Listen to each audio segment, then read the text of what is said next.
falar nessa manhã a respeito do tema tristeza em meio às alegrias. Amém? Tristeza em meio às alegrias. Todos nós conhecemos o texto do primeiro livro de Samuel, no capítulo 1, que dá início à história do profeta, do sacerdote e do juiz Samuel. A Bíblia começa narrando a história de uma mulher estéril, uma mulher que era irritada, a Bíblia diz, excessivamente pela sua competidora rival chamada Penina. Penina tinha 10 filhos, porém Ana não tinha nenhum filho. A Bíblia diz que Penina irritava excessivamente, constantemente a Ana. E a Bíblia diz também que de ano em ano eles iam no santuário, eles iam no templo para sacrificar a Deus. Só para você ter uma ideia que na época dos sacrifícios era um clima de muita alegria e festividade.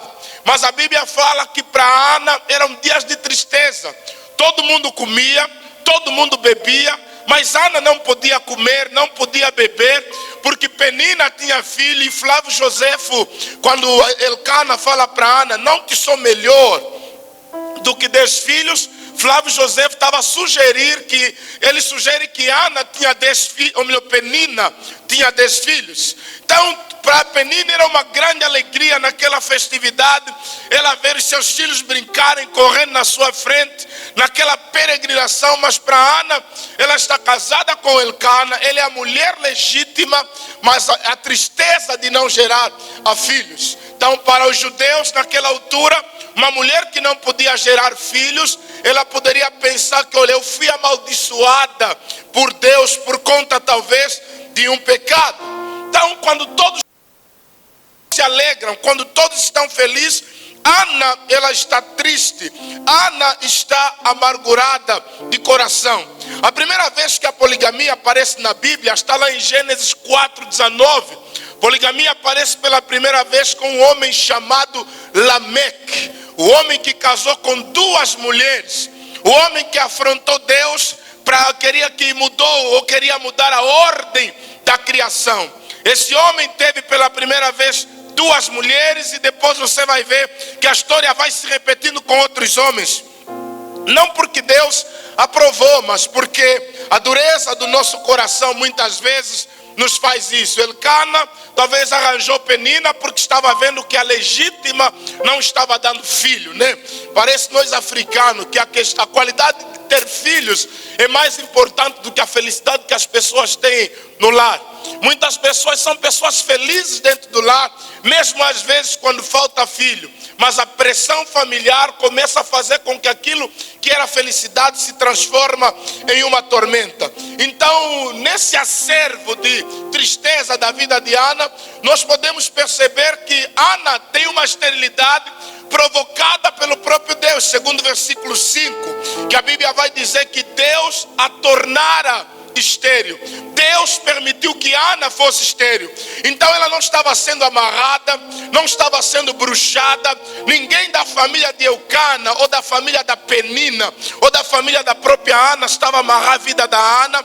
Mas o próprio Deus decidiu que Ana não teria filho no tempo que ela quis, no tempo que Elcana quisesse, e muito menos no tempo de Penina, que nunca quis que Ana tivesse filho. A Bíblia diz que Deus cerrou, Deus impediu que Ana gerasse filho. Isso é uma boa notícia para nós, porque nós às vezes temos projetos, queremos ter coisas para mostrar para os outros que temos, queremos ter coisa para mostrar para os outros que podemos, mas Deus não quer nos dar nada para mostrar para o mundo. Deus quer colocar coisas na nossa mão para nós entender o favor dele na nossa vida, a graça dele na nossa vida. Então, o teu casamento não é para provar para as tuas amigas que você é bela e você tem Deus, não.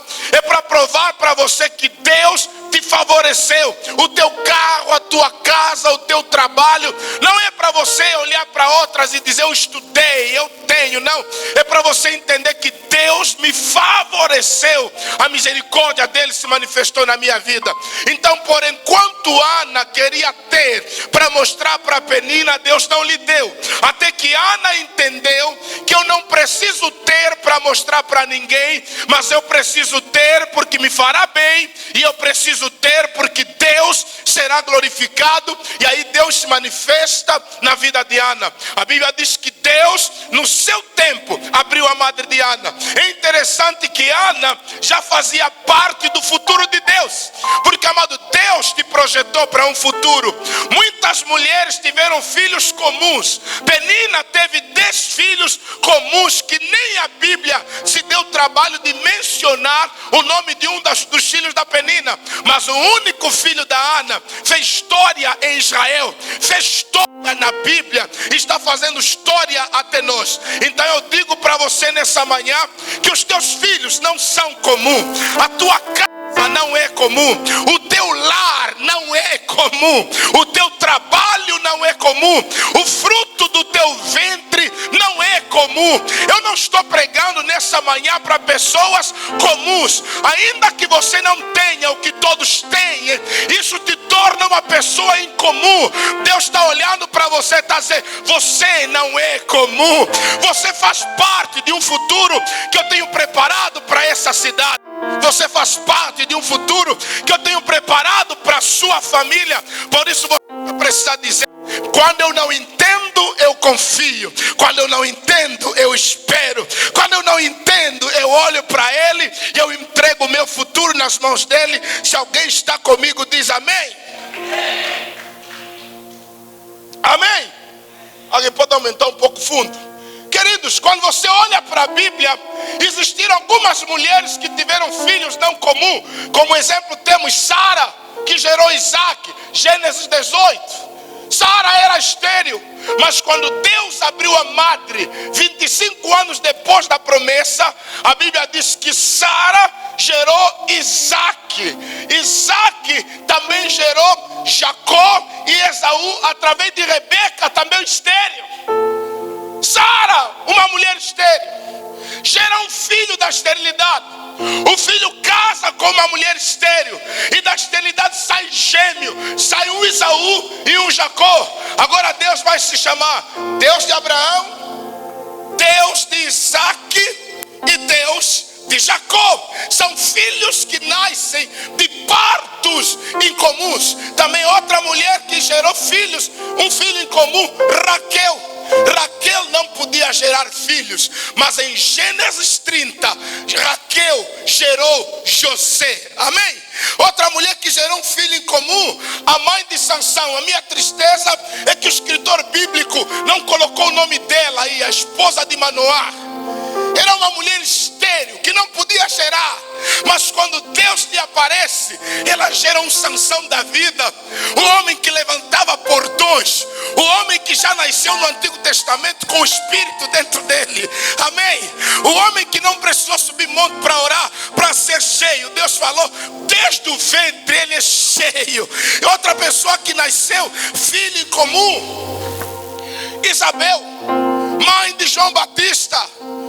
Eles não podiam gerar filhos na velhice. Lucas capítulo 1, a Bíblia diz que Isabel, ela concebeu de um milagre. E nasce um João Batista da vida, que o próprio Jesus tirou o chapéu e disse: nascido de mulher, não tem ninguém maior do que João. Amém? Por isso esse teu sofrimento está preparando algo de Deus em comum. Essas tuas lutas vão trazer o incomum de Deus na tua vida. Amado, se está doendo, se está difícil, esse teu projeto que você está gerando debaixo de lágrimas, é porque quando ele nascer, vai abençoar famílias, vai abençoar lares, vai mudar a história de pessoas. Você só precisa crer. Apesar das críticas, é porque havia algo em comum, porque ninguém critica o comum, ninguém fala do comum, mas as pessoas só falam daquele que é incomum. Ei, Se alguém está falando de você, é porque você é incomum. Se alguém está criticando você, é porque você é incomum. Ninguém critica os iguais, só se critica os diferentes. Ninguém critica os que nada fazem, só se critica os que fazem alguma coisa. Amém? Para de reclamar, pastor. Me falaram, me disseram: ei, estou a fazer publicidade de graça.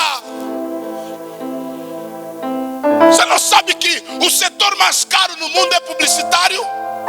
E quando os fofoqueiros te fazem lá publicidade, em vez de agradecer, você chora? Deixa eles falarem. Pelo menos falem. Como não tem dinheiro para ir na rádio, eles já te fazem lá o programa. Como não tem dinheiro para ir na Simbo, eles já falam de você.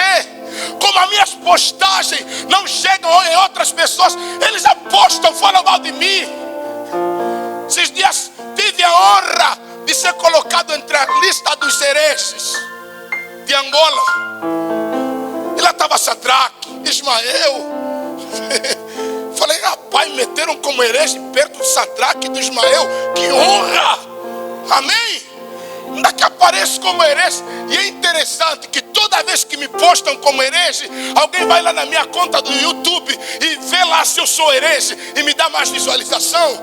Amado, você tem que aprender uma coisa: para de reclamar de Penina. Fala para o irmão que está ao seu lado: para de reclamar de Penina. Penina é uma bênção disfarçada na tudo também. Penina é uma bênção que está do teu lado, que parece maldição, mas não é maldição. Fala isso para ele: Penina parece maldição, mas é uma bênção disfarçada. Porque se não tiver Penina, Ana não chora. E se Ana não chora, ela não vai no altar. E se ela não vai no altar, Samuel não nasce. E se Samuel não nasce, Deus não tem um sacerdote, Deus não tem um juiz, e Deus não tem um profeta. Então Penina te irrita, ela te empurra no altar, e você chora no altar, e Deus se levanta do trono e põe Samuel na tua vida, e o nome dele é exaltado. Alguém está comigo? Diz amém. Você quer alegria em meio à tristeza? Para de olhar só para as tristezas como alguma coisa negativa. Tira o melhor proveito da crise, tira o melhor proveito da perseguição. Amém? Filhos incomuns, vamos lá ver aqui o que é que vai acontecer com a irmã Ana. Primeiro, nós precisamos entender sobre a intervenção de Deus na vida de Ana. Porque existem humilhações, existem privações ou provocações que vão sempre lhe empurrar para mais perto de Deus. Porque tem gente, se tivesse tudo certo na vida dele, alguns não estariam aqui hoje, estariam na cama. E às vezes alguns problemas são bons, porque eles são catalisadores, nos empurram para a presença de Deus. Porque Ana, se tivesse no conforto de Penina, 10 filhos, já tenho o que quero. E no templo para quê? Orar para quê? Sabe quando você está muito orgulhoso, Deus permite uma prova para te tornar mais quebrantado. Porque quando você está muito soberbo, achar que o cara é a rainha do bam bam bam, e Deus aí aperta algumas coisas, sabe como é que você fica quebrantado, humilde, até na hora do louvor chora, sente Deus e fala: isso, não pode parar de sentir a minha presença. Por isso a nossa vida é assim: alegria, provação, alegria, provação, paz, guerra, alegria, provação, paz. E assim é que tem sentido, porque um firme sem bandido não tem ação. A tua vida sem crise não tem ação. Amado, Deus está colocando um pouco de ação na tua vida. Amém? Esses dias eu estava escrevendo meu livro e começaram a me vir coisas do passado. E eu comecei a olhar, eu disse: nossa, isso estava num filme, isso aqui, sabe? Amado, Deus quer fazer isso na tua vida. Esses problemas é para te agitar, é para pôr graça, é para pôr ação, para quando você pensar em ficar mais uma hora na cama e você lembrar: nossa, tem aquela luta, vou acordar cedo para resolvê-la. E você está vivendo de glória em glória, de fé em fé, de obstáculo a obstáculo, mas Deus está se manifestando sobre a tua vida. Amém? Então olha o ela está nos ensinando aqui. Porque, amado, para Ana ter marido não bastava. Porque tem gente que pensa, basta ter marido, o problema acabou. Não, começaste a ter problema, né, irmã Valéria? O meu problema é resolvido, é que eu tenho um homem. Achas? O meu problema será resolvido, é que eu tenho uma mulher. Não, teu problema começa quando um desses aparece. Sócrates dizia, irmão Prazeres, eu li ontem e eu ri: quem achar uma boa mulher, achou uma boa coisa. E quem achar uma péssima mulher, pelo menos vai se tornar filósofo. Também é uma boa coisa, né? Ele disse, se você achar uma boa mulher, você achou boa coisa. Mas porque ele casou com uma mulher atribulada.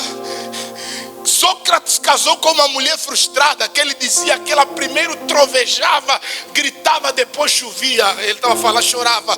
Que a mulher dele gritava, depois chorava. Então ele disse, ele escreveu que ela primeiro trovejava, depois chovia. Quer dizer, primeiro gritava, depois chorava. Então ele diz, olha, se você encontrar uma boa mulher, você encontrou uma boa coisa. Mas se encontrar também uma má mulher, você vai virar um bom filósofo, como ele virou. Amém? Mas com isso eu quero dizer o que, amado? Nem sempre aquilo que você pensa que vai resolver o teu problema, vai resolver. Tem gente que está dizendo, o dia que eu ganhar 100 mil kwanzas, meu problema está resolvido. Não, aí você começa a fazer dívida de 100 e de 200. Então não pensa que tudo se resolve quando você consegue as coisas. Ana tem Elcana. Elcana era fã de Ana. Elcana, quando dava oferendas no altar, para Penina uma porção, para Ana dupla porção. Mas ainda assim Ana diz, olha, você não é tudo que eu preciso. Ainda Elcana ali olha assim e diz, Ana, eu não sou melhor do que 10 filhos. Tipo assim, não precisa ter filho, basta eu. Vamos falar disso aqui hoje, amém? Porque algumas pessoas acham que eles nos preenchem, mas não é verdade. Algumas pessoas acham porque te deu um sapato, te deu uma camisa, ele te deu tudo o que você precisava. Não é verdade. Nós precisamos entender que o que nos preenche não vem dos homens, vem de Deus. E para Ana, o que lhe preenchia nem a dupla porção de sacrifício, não era a presença de Elcana na vida dela, era algo que viria da presença de quem? De Deus. Quem está comigo diz amém. Quais são as atitudes que Ana tomou e fizeram toda a diferença em meio à crise? Número 1, Ana se aproximou de Deus quando a crise chegou. Me dá o versículo 10. Quando a crise chega, em meio à crise, a primeira atitude de Ana qual foi? A chegar-se a Deus. Tiago capítulo 4, versículo 8 diz assim: achegai-vos a Deus e Ele o quê?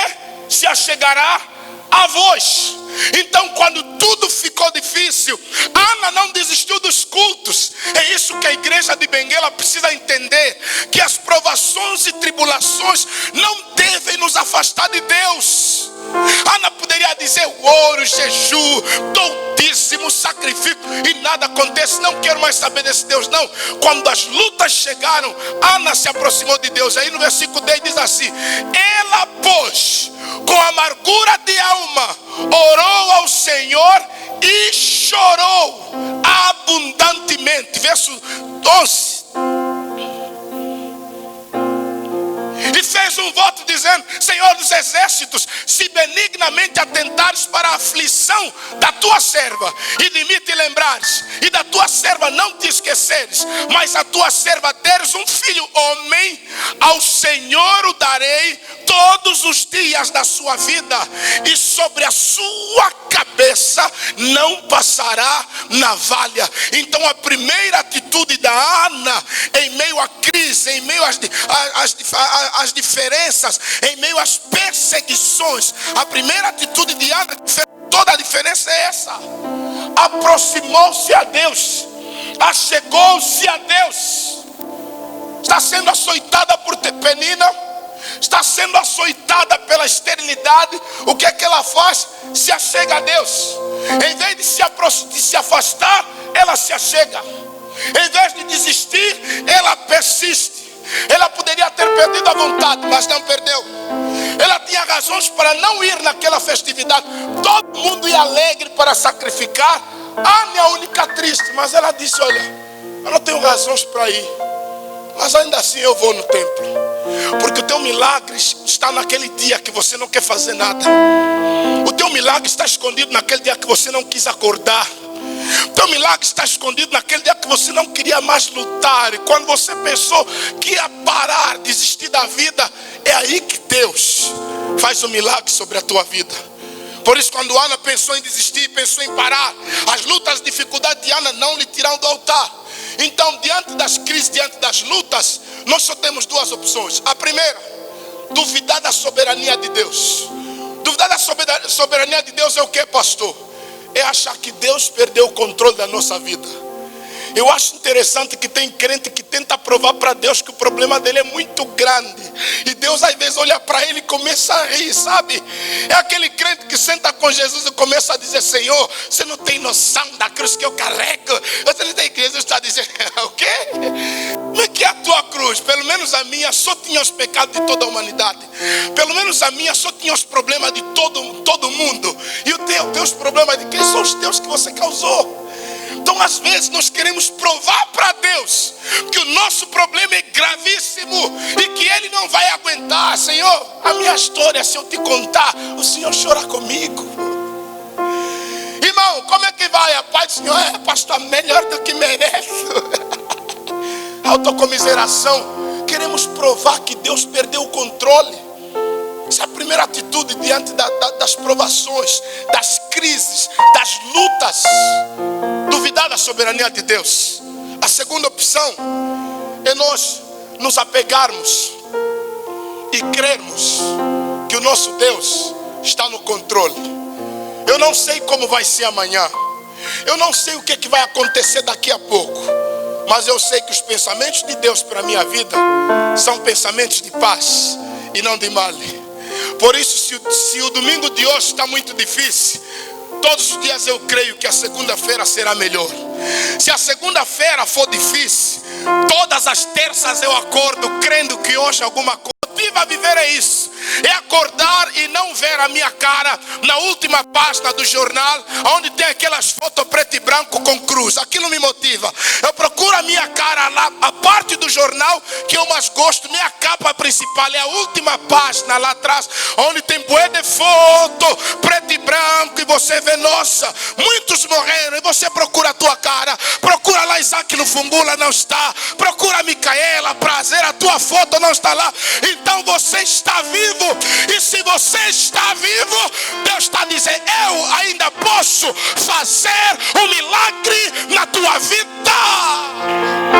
Amém. Aprenda que por enquanto vivo estivermos, há uma possibilidade de um Samuel aparecer na nossa vida, em nome de Jesus. Amém. Para os crentes devotos, para os crentes que amam a Deus, Penina traz benefícios. Eu falei aqui, irmãos, que Deus vai trazer algumas bênçãos na nossa vida com cara de maldição. Deus vai te dar o presente que você quer no pacote que você não gostaria. Você entendeu o mistério? Que Deus vai te dar o teu presente, mas num pacote que você não gostaria. Você quer um carro e Deus te dá uma caixa de fósforo. Carro não cabe dentro da caixa de fósforo, mas a chave do carro cabe. Entendeu? Pacote eu não gosto, mas o presente é esse. Entendeu isso? Amém? Ah não, eu quero uma branca, uma mulata. A questão não é o pacote, porque Deus não vai te dar nada que lhe prejudique. Então Deus vai lhe dar uma coisa no pacote talvez que você não gosta, mas vai te trazer muitas e muitas alegrias. Então para muitos Penina traz o quê? Benefício. Ah, se não fossem nossos inimigos.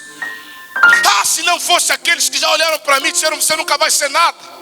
Quando eu estava preparando essa mensagem ontem de madrugada e me veio na minha memória, eu tinha entre 9 a 10 anos. Eu estava brincando com barro, fazendo boneco de barro. E veio um vizinho nosso, que até hoje vive em frente da casa da minha mãe. E ele olhou para mim e disse: oi, cabeçudo. Tem uma cabeça pequena, né? Oi, cabeçudo. Eu disse: sim, tio. Você quer ser o quê quando ser grande? Anos 90, eu olhei para ele e disse: tio, eu quero ser ministro. Porque eu achava interessante como a Assembleia Nacional fazia o meu pai chutar todo mundo da sala, porque ele queria ver os deputados e ministros a falar nos anos 90. E eu falava: o que é esses caras que param o meu pai? Faz o meu pai chutar todo mundo e ele fica sozinho lhes assistindo na sala. Então eu quero ser um deles. Talvez o meu pai um dia para me assistir. Aí eu falei: eu quero ser ministro. Aí ele continuou: quem na tua família é ministro? Eu tio, não sei. Então você nunca vai ser. Tua família ninguém é ministro. Eu falei: mas eu vou. Você nunca vai ser, rapaz. Olha a tua cabeça. Você não estuda, a matéria aí não entra, essa cabeça dura. E começou a me dar coco do nada. Sabe aquele tio que você não fez nada, mas ele já te odeia, começa a te bater na cabeça. Eu cheguei na minha mãe a chorar. Eu falei: mãe, o tio fulano disse que eu não vou ser nada, eu vou ser um bêbado. Ela disse: quem falou? É ele. Eu disse: sim. Então ele é que disse: você quer ser um bêbado? Falei: não. Aí o tempo passou, cresci. Comecei a meter o fato dos ministros. Nunca sentei na Assembleia Nacional, mas eu estou entre vários ministros. Hoje eu tenho o cargo de ministro do Evangelho. Amém? Você está entendendo, querido? Você precisa entender, amado. Todas as vezes que eu ia para a escola, eu lembrava da palavra dele: você nunca vai ser nada.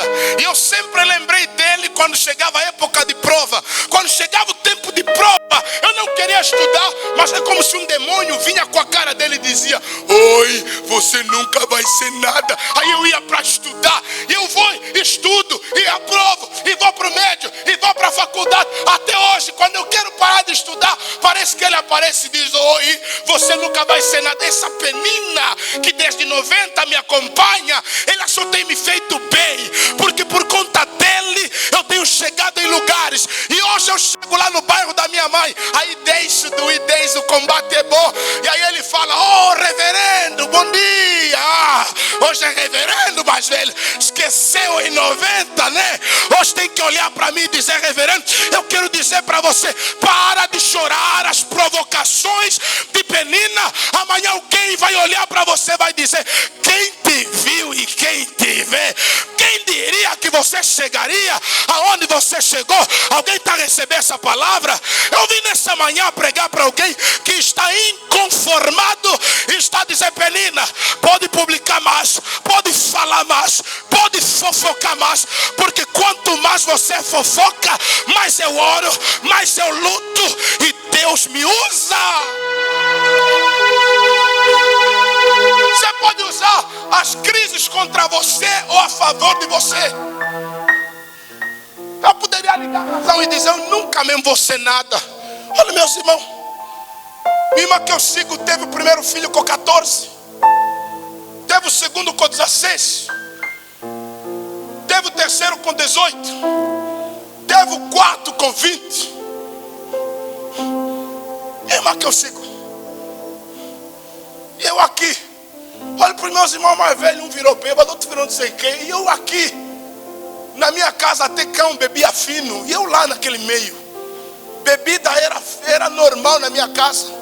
E o meu pai, como não confiava em ninguém, porque todos bebiam, falavam assim: você que não bebe, é que guarda os finos, é que guarda as negolas, tudo no teu quarto. Imagina, eu estou a dormir, de madrugada abro os olhos, não tem anjo, tem várias grades de negola e garrafões de fino no meu quarto. Isso o diabo está querendo dizer o quê? Vamos arrebentar com ele, ele é o único aqui. E eu vou lhe falar, até hoje não sei qual é o sabor da negola, e eu cresci vendo. Sabor do fino, eu cresci vendo. Porque eu estava naquele meio, eu dizia sempre: não vou terminar aqui. É um tempo, é o meu deserto, mas um dia eu vou sair daqui e eu vou contar a história que eu passei por aqui. Um dia eu vou falar para uma estéril que é possível ser mãe. Eu te entendo, ô estéril, porque eu já senti o que você sente. Porque uma coisa é você contar uma história que você leu, a outra coisa é contar algo que você viveu. Amém? Vamos sair das fantasias e vamos entrar no mundo real. Por isso você pode olhar as tuas lutas como algo contra você, ou você olhar para as tuas lutas como alguma coisa que vão lhe favorecer. Se alguém está comigo, diz amém. Amém. Então Penina pode favorecer. A outra coisa que não entendemos nesse texto, Ana não deixou a crítica baixar sua fé. Versículo 12, Boco. Olha o que Ana fez.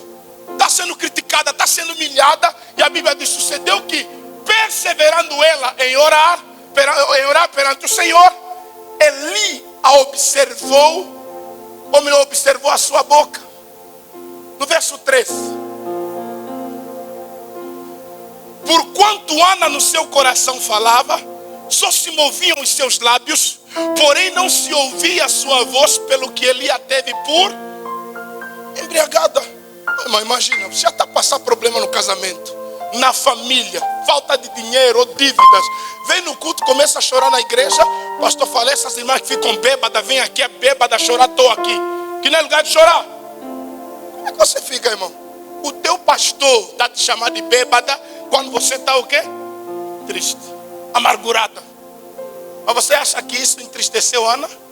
Ela perseverou em orar diante de quem? De Deus. Então Ana não deixou que a crítica baixasse o quê? A sua fé. Amado, porque no altar de Deus, todas as nossas fraquezas e fardos, eles são o quê? Vencidos. Quando você está diante do altar, aquilo que é fraqueza, aquilo que é fardo, é vencido em nome de Jesus. Amém? Então o que acontece com Ana? Pelo menos eu anotei aqui 3 inimigos da alegria da Ana. O primeiro inimigo se chama Eli. Eli representa os inimigos da fé, os inimigos da igreja. Você que pensa que igreja é o seu, está enganado. E se você encontrar uma igreja perfeita, por favor, não entra, porque você pode estragar aquela igreja. Igreja não é perfeita. Os bruxos do bairro vêm aqui, os fofoqueiros do bairro são crentes. Aqueles que a sociedade lhes rejeita terminam aonde? Na igreja, no bom sentido. Aqui é o esgoto onde todos eles terminam. Tudo que a sociedade rejeitou lá, aqui nós chamamos de quê? Irmão. É bandido? É irmão. É a feiticeira do bairro, mas é irmão. É a trungungueira da família, mas aqui é irmão. É o ladrão da cidade, o corrupto e o corrompido, mas quando entra aqui é irmão. Então igreja não é o seu. É normal que alguém não goste de você. Só que Ana não parou a sua fé porque tinha alguém que não gostava dele. Porque tem pessoas que só não vão gostar de você. Então eu fui numa padaria, entrei, eu estava com máscara e falei, olha, eu quero pão de tanto. A moça disse assim, essa voz me lembra alguém. Fiquei curioso, eu falei, alguém que te fez bem ou que te fez mal? Disse que me fez muitos males. Falei, vixe. Eu falei, está amarrado, esse aí não sou eu. Mas amado, eu não vou ficar triste porque alguém escutou a minha voz e disse que lhe lembrou alguém que lhe fez mal. Se cruzou com um cara que tem a voz igual a minha, mas eu Satanás e eu não, sou o anjo. Poderia mudar a história dele. Amém? Mas você precisa entender, amado, que os Elis da fé, os irmãos da fé que não entenderam o teu trajeto, não podem parar você. Porque, amado, nós vamos ter mais lutas dentro da igreja do que fora da igreja. Amado, se existem uns que não vão te entender, é os irmãos de José. Que toda vez que você apresenta um projeto, um sonho, os Eucana vão dizer, os Eli vão dizer assim, meu irmão, eu estou há tanto tempo na fé, nunca sonhei com você. Você está a pensar isso. Então Eli, quando ele tenta aborrecer a Ana, quando ele tenta matar a alegria da Ana, Ana diz, olha, Senhor meu, eu não estou embriagada, eu estou amargurada, eu estou orando por um milagre. Porque Eli é assim, ele nunca viu ninguém orar como Ana. Como é que uma mulher chora Como é que uma mulher mexe os lábios na oração, mas ele não está entendendo o que ela está a orar? Porque às vezes as pessoas querem entender a nossa oração, não. Só entenda o nosso sucesso, também não vai entender. Amado, você não precisa entender a minha oração. Amém? Porque vamos fazer uma exegese da oração dele. Não precisa. Ele queria entender a oração de Ana e não entendeu. Amém? Outro inimigo da alegria da Ana, quem foi? Quem era? Eucana, o seu próprio marido. Ele representa os inimigos da fé. Eucana representa os inimigos da família. Alguém que dormia com Ana, convivia com Ana. Ele não quer ver a Ana feliz com o milagre. Veja o versículo 8. Olha o que o 8 vai dizer. Então Eucana, quem? Seu marido falou o quê? O marido chega, ei, por que você chora? É tipo assim, Ana só faltava ele responder, até hoje não sabe por que eu choro. Como é que o marido vai fazer? Tá chorando o quê, amor? Você não sabe o problema que você me causou arranjando essa o quê? Penina da vida?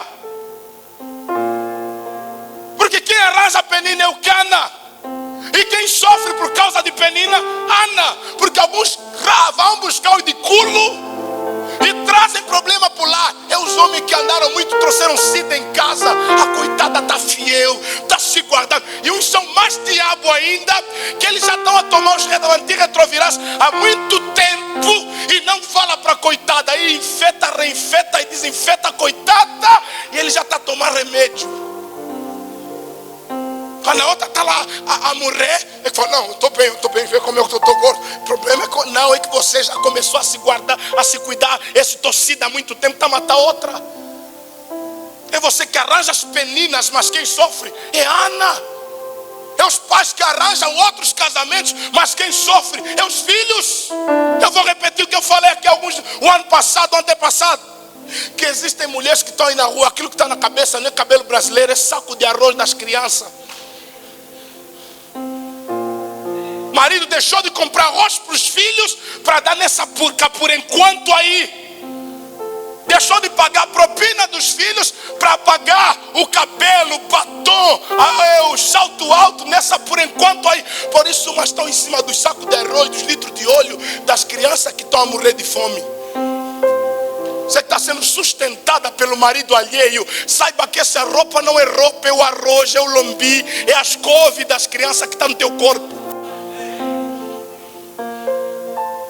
Tem filho que sofre porque você aparece com uma penina e ainda quer se defender, pastor. Se ele me ama mais do que a primeira, você acha que porque ele tem um amor desviado, ímpio, e isso te faz certas? Cuidado, você que está andando com saco de arroz na cabeça. Depois, caso o marido te manda ir comprar saco de arroz, me dá o táxi. Mas lá no mundo suportava saco de fubá e arroz, tudo na tua cabeça. Meu cabelo custou 300. Imagina a cesta básica que iam comprar com esses 300. Está tudo na tua cabeça. E o cara está aqui. Fala para Ana, eu não te sou melhor. Está chorando o quê? Tipo, você é muito mimosa. Quer filho para quê? Se já me tens. Por isso eu falei no princípio que às vezes o problema de Ana não era só questão de ter marido. Faltava alguma coisa além de marido. Porque filhos dão uma alegria que o marido não dá. Quem é pai, quem é mãe diz amém. Porque tem dia que o marido ou a mulher te frustra, mas você encontra descanso, alegria nas crianças. Tem aquele dia que passou um tufão lá em casa e a mulher nem quer te receber, mas as crianças te recebem na paz, no amor e na reconciliação.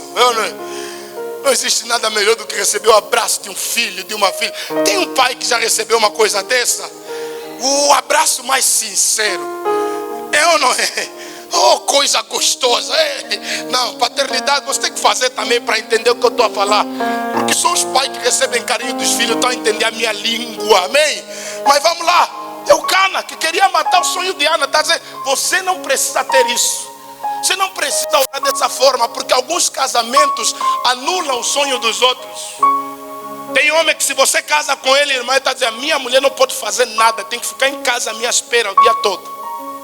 Por isso, antes de você casar com ele, namoro não é só para se encontrar e se chupar, não. É se encontrar e conversar, meu irmão. O que é que você pensa de uma mulher? Porque tem uma mente tão maligna, aquele tudo que pensa, a mulher foi trabalhar, foi lhe trair, irmão. Tira isso da tua cabeça, porque ele pensa que trabalho é igual a traição. E você não pode fazer mais nada. Tem que ficar em casa à espera. Amor, 200 de tomate, toma, ainda te xinga. Amor, os 50 do omo, toma, ainda te falta respeito. Porque não quer que você faça mais. Então, se você não quer que os teus projetos sejam anulados, não vai só pela paixão, vai pelo juízo. Fala aí, meu irmão, quer casar comigo? Eu tenho um sonho e o meu casamento não anula os meus. Toda mulher casa com um dos projetos maiores é ter filho, ser mãe. E em Israel, sobretudo, isso gerava muita alegria, porque o valor de uma mulher no Antigo Testamento estava resumido na qualidade de gerar filhos. E detalhe, filho homem. Por isso Ana no voto ela foi específica, disse: Senhor, se o Senhor me der um filho homem. Porque menina quase não tinha valor, que até muitas passaram pela Bíblia, nem a história dela, nem o nome dela foi contado, mas homem era filho homem. Então Eucana é o outro inimigo da alegria de Ana. O outro inimigo da alegria de Ana, quem é? Penina. Peninas são aquelas pessoas que não fazem parte da nossa família, mas por ironia do destino acabaram entrando na nossa família. É aquele colega do trabalho que você não sabe se ele é da onde, mas passou a ser teu inimigo. É aquele irmão da igreja que o único lugar na terra que você lhe vê ou lhe viu foi aonde? Na igreja, mas agora você sonha com ele. Então esse é um penina. O cara não é da tua família, não sabe a tua história, ainda assim continua a se levantar contra. Vai existir os que vão se levantar contra você na fé, que são os amigos que me publicam como falso profeta. Vai existir aqueles da tua família que vão olhar para você e vão dizer: você não vai dar certo. E vai existir pessoas que você nunca lhes viu na vida, como a moça da padaria que vai dizer: a tua voz me lembra alguém que só me fez mal. Em outras palavras, está a dizer assim: não quero mais ouvir a tua voz. Eu calei a boca, falei: me dá só o pão que eu vou sair já, para não te lembrar mais. Amém? São os três inimigos da nossa alegria. Outra coisa que a Ana fez: Ana não fez uma oração egoísta. Ela fez uma oração que beneficiou a nação. Porque as nossas orações começam a ter resultado quando o nosso egoísmo no altar morre.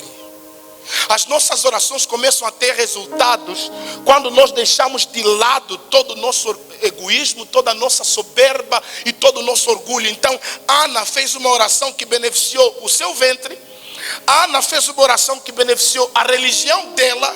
Ana fez uma oração que beneficiou a nação dela, porque Samuel virou juiz da nação. Ana fez uma oração que beneficiou a família dela, porque a família de Ana até então não era nada, mas ganhou nome por causa de Ana. Então você pode fazer com que o sobrenome do teu pai, que talvez tenha uma conotação negativa lá na aldeia, quando amanhã alguém ouvir, vai dizer: olha, você é o filho do fulano. É sim, sou. Sério? E como é que você chegou aqui hoje, se o teu pai tinha todos aqueles atributos malignos? É que eu sou filho dele, mas eu não sou ele. Então quando a minha oração deixa de ser egoísta. Mas sabe por que Deus não te atende? É porque quando você ora, fala: oh, Deus, me abençoa só. Eles vão ver e vão saber. Fala: é para quê? Para eles verem. Não é para ninguém ver. E Ana não queria mais filho para Penina ver. Ela disse: o Senhor me dê um filho, eu vou dar na tua casa. Não interessa o que Penina pensa, mas se o Senhor me dê, eu dou para a tua casa. Não interessa o que Eucana pensa. Por isso quem ia decidir sobre Samuel é o pai dele. Mas quando o menino nasceu, quando Ana disse: olha, esse ano eu não vou no templo porque ainda estou a dar de mamar, mas avisa lá para o sacerdote, quando eu desmamar que estou a trazer a criança. E o Eucana disse assim: faça-se como tu entenderes.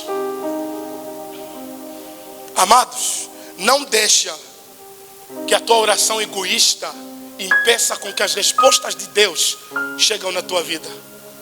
Para de ver só você na oração, veja os outros. Para Para de ser uma pessoa que quando ora sou meu, minha, eu. Deus diz, louco, essa noite te pedirão a tua alma, porque Ele disse, minhas novidades, meus celeiros, minha alma, descansa, come, folga. E Deus disse, como é que um homem pode ser tão louco assim? A minha fazenda prosperou, a minha alma vai comer e beber, eu vou me alegrar, é muito eu. Amado, nosso egoísmo impede com que as orações sejam respondidas. Sabe aqueles irmãos que estão a esperar um dia, vou cantar sabor de mel na vossa cara. O agir de Deus é lindo na vida de quem é fiel. No começo tem provas amargas, mas no fim tem o sabor de mel, né? A música da vingança. Deus vai te levantar das cinzas e do pó. Deus vai cumprir tudo o que tem te prometido. Depois?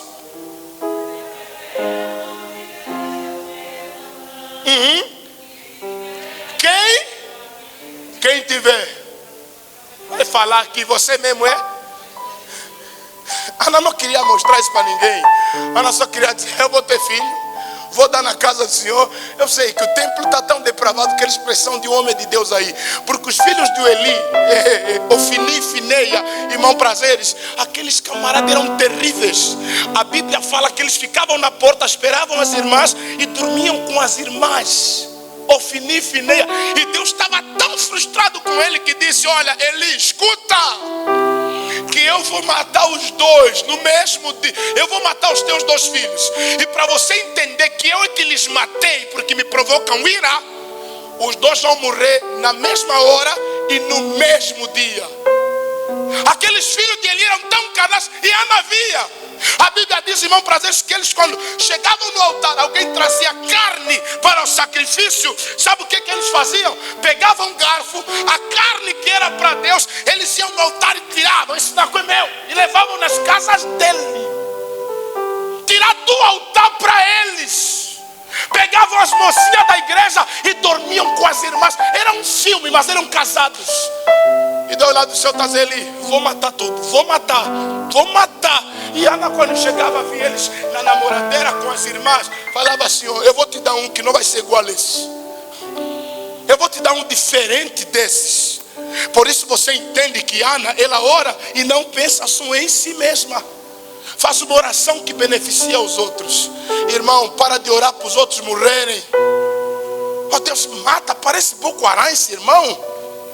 Oh, Deus mata, Deus fere, lhes magoa, que eles morram com esse tal coronavírus. Amados, teus inimigos não precisam morrer, porque a vitória não tem graça. Bandido tem que ver o artista ganhar, é assim que ia mais o filme. Agora quando todos que te perseguiram morreram, a tua vitória, qual é a alegria? O que é que Jesus morreu e os inimigos naquele dia todos viram a morte de Jesus, mas também o terceiro dia escutaram que ele ressuscitou. Não podem morrer, tem que me ver mesmo que morreu e ressuscitou. Amém? Outra coisa que Ana fez, ela faz um voto a Deus. No verso 11, Ana fez um voto a Deus. A Bíblia diz, e votou Ana, e fez um voto dizendo, Senhor dos exércitos, me deres benignamente, se atentares para a minha oração. Nós perdemos a cultura do voto hoje. Amado, o voto, ele faz com que Deus faça o que nós queremos. Eu coloco isso entre aspas. Todas as vezes que você fizer um voto, você vai fazer Deus agir segundo a tua petição. Todos que votaram na Bíblia, Deus agiu conforme eles votaram. Então o nosso voto condiciona Deus a agir conforme a nossa oração. Jacó fez um voto quando fugia de Esaú. Disse, se o Senhor me fazer chegar na casa do meu tio em paz, não me faltar pão para comer, não me faltar paz na alma, e não me faltar roupa para vestir, quando eu voltar, te darei o dízimo de tudo quanto eu tiver. Jacó foi na casa do tio, Deus o guardou, Deus o prosperou, teve paz, cresceu em número. Quando ele volta, ele está sendo fiel a Deus. Gideão fez um voto a Deus. Jefté fez um voto a Deus. Se o Senhor me der vitória, a primeira coisa que sair da minha casa eu te darei. Só que saiu a filha dele. Mas o meu voto condiciona a Deus a agir conforme a minha petição. Quando você já orou, já jejuou, não funcionou, faz um voto a Deus. Faz uma promessa a Deus. Amém? Faz um voto a Deus. Amado, quando nós estamos a construir a casa pastoral na MIB, o pastor Armando entrou, foi fazer uma prova.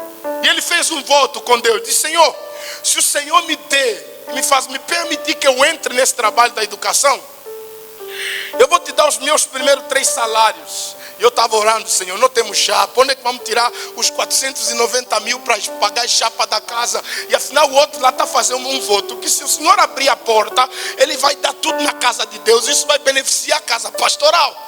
E aí eu fui orando. Eu falei: então que alguém levanta alguém. Entre os 1000 e tal que concorreram, entraram 15 pessoas. E ele estava entre os 15.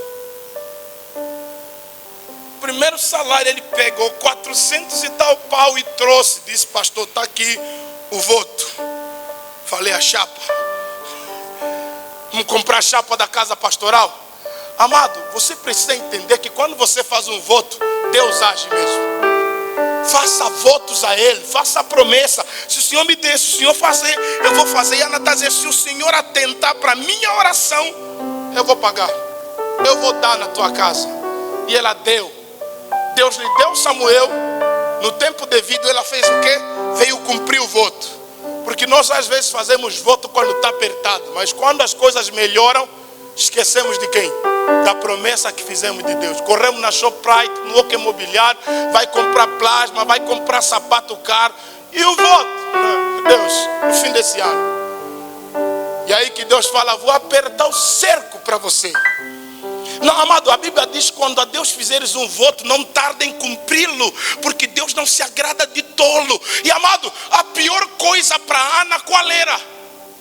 Ela queria tanto um filho, e o melhor momento de curtir os filhos é na infância deles. Porque quando um filho é uma criancinha, é infantil mesmozinho, você para ele é herói, porque ele não conhece nenhum teu defeito. Mas quando começa a ter 14, 15, 16 anos, começa a entender que o velho não é tão fixe assim. A mãe não é tão fixe como eu pensava. Porque à medida que cresce, começa a ver as privações, começa a escutar os não. Falou: eu pensava que o velho era fixe, afinal é assim, mas dá não. Porque criança só sabe que o pai é o super-herói. Eu quando volto para casa, levo 3 sambapitos e dou para um, dou para outro. Cara, papai é o cara.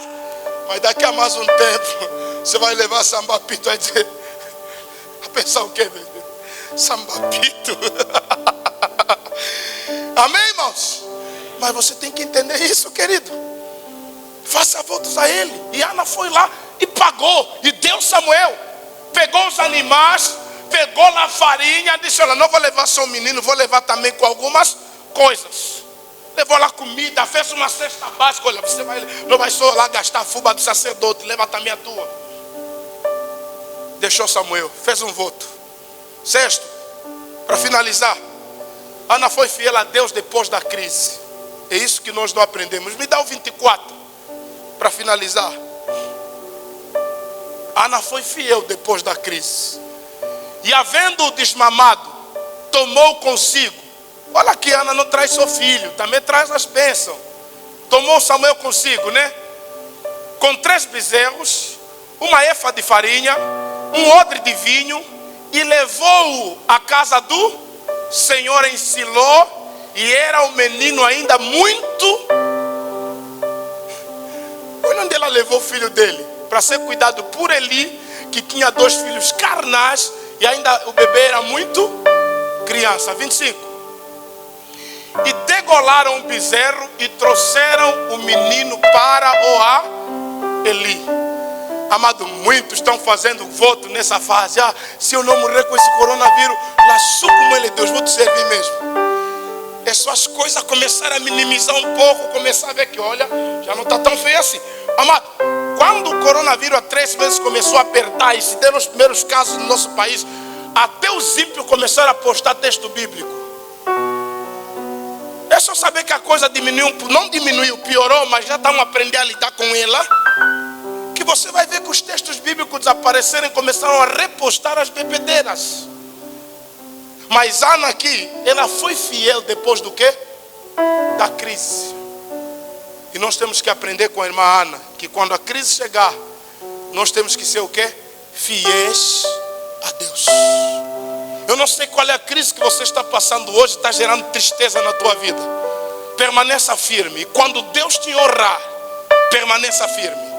Não esteja diante da presença de Deus só quando tudo vai bem. Mesmo quando tudo parecer turvo e confuso, você precisa celebrar a fidelidade de quem?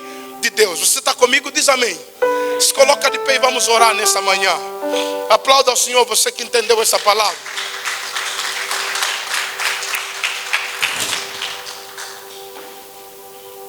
Se coloca de pé e vamos orar. Daqui a pouco vai começar.